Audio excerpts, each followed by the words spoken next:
So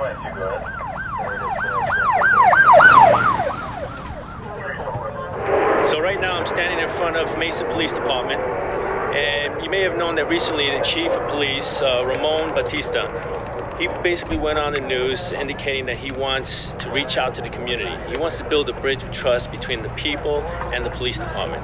Now that's been our mission, to build a bridge of trust between the police and the community.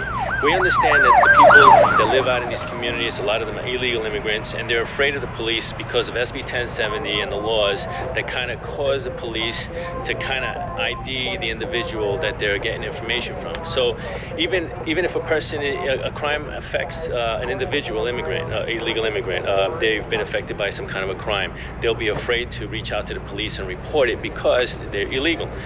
So to avoid any issues, we try to become the bridge between the police and the community and try to assist the community and the illegal immigrants by addressing any crime issues, getting information from them based about a crime that they won't want to give the police. They can give it to us, and then we in turn give it to the police so that the police can have the information they need to solve the crime.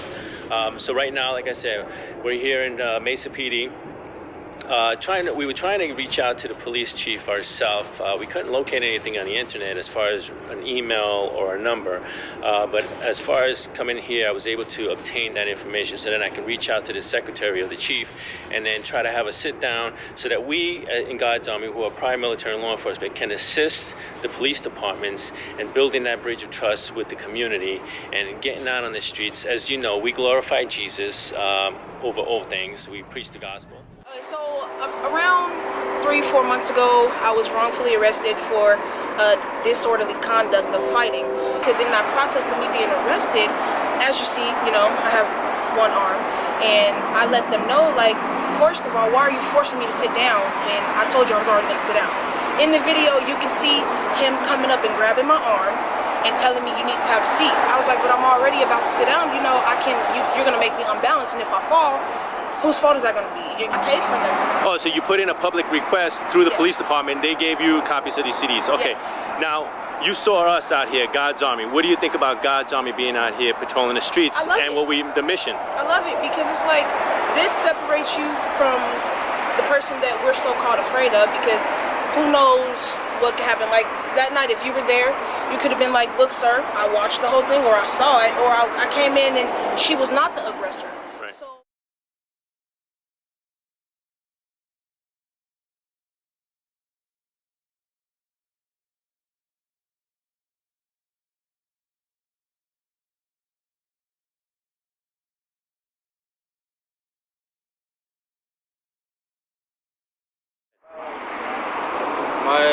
here's my story.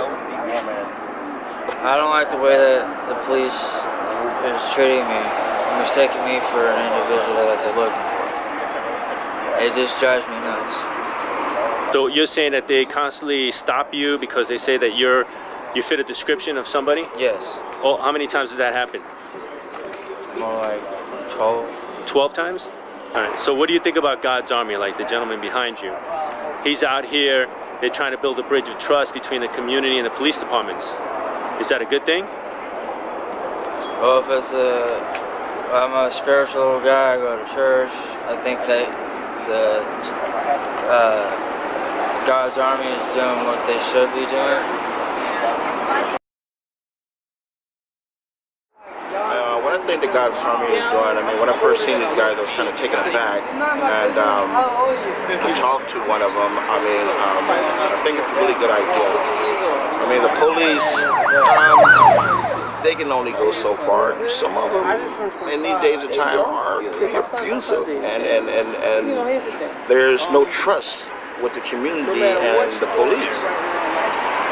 And it's not only a fight that's being fought with the people we see, but the things that's not seeing, and for somebody like God's Army to come through and maybe help spread the word, help heal someone. It's the spiritual battle part. Police can only go so far, and the enemy is using them too. You know, I mean, you go out and purchase money for a hoodie and you get killed for wearing it. Yeah, not You know, I everybody mean, in our it's group does that. horrible. Not everybody It's in our horrible. group carries But then if it. you get someone who's dressed, because I thought these guys is police, you get someone who's dressed like police and come up, and then you hear these guys talk, and you hear the things that they say, you know, it gives you a sense of comfort when you see the uniform. Because after a while, I got a sense of comfort after talking to these guys. I mean, like I said, from the distance, they look like officers. And then when I read the shirts and everything like that, I said, okay, this is something different. So I do believe that it will create a bridge between the community and the police. And I believe that the police should get involved somehow with what these guys are doing. Maybe give some type of awareness to the community, you know, not just shaking them up or shaking them down or anything like that. You know, I understand you got to do your job. But also, a lot of these guys are out here because they're hungry. And doors has been shut in their face because they have made a mistake in their lives and nobody wants to hire anybody with a felony or anything like that. These guys are hungry. They don't want to hurt nobody, but push come to shove, that's what ends up happening. We need guys like this, God's Army. I mean, I think about every day what it is that I can do to get back to my Creator, because I'm a graduate of a Bible college. I have a diploma and everything. Very diverse in the Bible, and my eyes are wide open with the worldly events and what things are going on. And like I was just talking to one of the brothers about, is that I'm trying to find my way back, because the last 8 years, my service has been to people, no matter black, white, Mexicans, it doesn't matter. That's where I've been.